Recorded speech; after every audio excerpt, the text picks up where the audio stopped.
Bonjour, je m'appelle Gabor et depuis 35 ans, la musique m'accompagne, me passionne, fait partie de ma vie. Je suis auteur, compositeur, interprète et autodidacte. Autodidacte, pas tout à fait en fait. Au fil des années, j'ai eu la chance de rencontrer des artistes, des musiciens, des chanteurs, des amis qui, chacun à leur manière, m'ont fait grandir. Aujourd'hui, j'ai envie de vous parler d'eux. En 1 minute 30, je leur donne la parole pour partager ce qui nous relie, la passion de la musique et l'humain avant tout. Bienvenue dans Aujourd'hui, je voudrais vous parler d'eux. Et d'ailleurs, aujourd'hui, je voudrais vous parler de...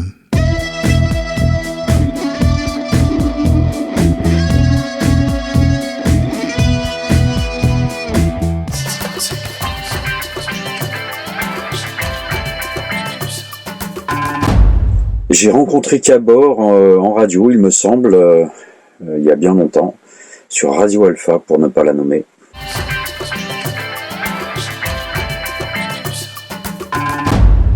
Je crois que j'ai toujours fait de la musique, en fait, parce que enfant, j'écrivais déjà des chansons sur les chemins pour rejoindre mes cousins à droite à gauche.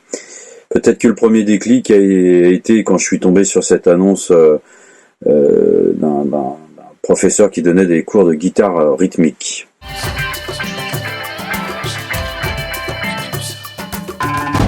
Alors autodidacte, oui et non, parce que bon, j'ai eu ces premiers cours, mais qui m'ont donné des bases. Autodidacte, oui, parce que en fait, tout ce que je sais aujourd'hui sur la guitare, ou même sur la batterie ou sur l'harmonica, je vais pratiquement bosser tout seul, mais c'est vrai qu'on vole un petit peu le savoir-faire des musiciens avec lesquels on travaille.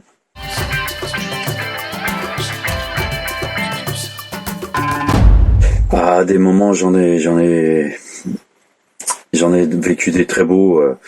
Quand j'ai vu débarquer Liu en studio, ou la première fois que Jean-Luc Reichmann est venu au Belvédère à Champigny, ou ma rencontre avec Rui Veloso, mon premier album, ou quand j'ai entendu mes premières chansons passer en radio, tout ça, ça a été des moments formidables, quoi. Et je continue à en vivre.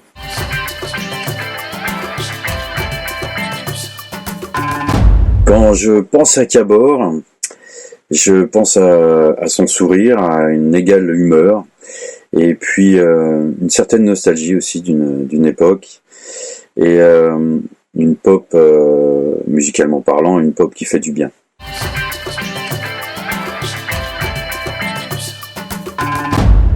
Ce qui est formidable dans la musique, c'est justement qu'on puisse interpréter toutes les émotions, l'interpréter, ou même dans la phase de composition et d'écriture, c'est toutes les émotions qu'on peut exprimer, et parfois même sans les paroles, la musique peut donner tellement d'émotions différentes, et c'est ça qui est beau.